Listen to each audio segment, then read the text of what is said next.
السلام علیکم ورحمۃ اللہ وبرکاتہ۔ کیا آپ قرآن پاک کے حروف کو صحیح تلفظ کے ساتھ پڑھنا چاہتے ہیں یا سیکھنا چاہتے ہیں تاکہ آپ قرآن پاک صحیح معنوں میں پڑھ سکیں؟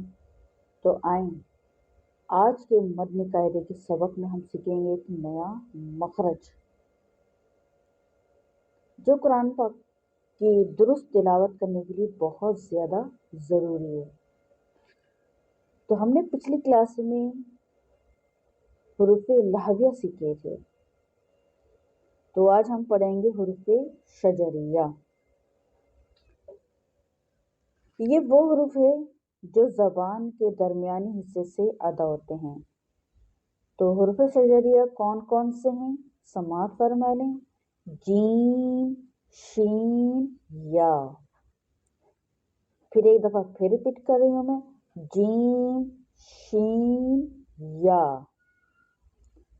جیم، شین، یا کا مخارج کیا ہے؟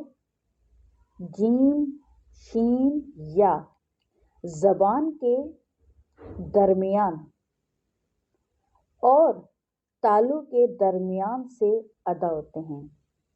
زبان کے درمیان اور تالو کے درمیان سے ادا ہوتے ہیں۔ جیم، شین، یا کہاں سے ادا ہوتے ہیں؟ جیم، شین، یا زبان کے درمیان اور تالو کے درمیان سے ادا ہوتے ہیں۔ تو آج ہم نے سیکھا حروف شجریہ۔ ان حروف کی درست ادائیگی قرآن پاک کی تلاوت کے لیے بہت زیادہ اہم ہے۔ اگلی کلاس میں انشاءاللہ ہم سیکھیں گے حروف حافیہ، یعنی ایک نیا مخرج۔ تو ہماری ویڈیو کے ساتھ آپ جڑے رہیں، اور اگلی کلاس کے لیے آپ چاہتے ہیں کہ اگلی کلاس آپ تک پہنچے تو ہمارے چینل کو لائک کریں، سبسکرائب کریں اور دوسروں تک لوگوں کو بھی شیئر کریں۔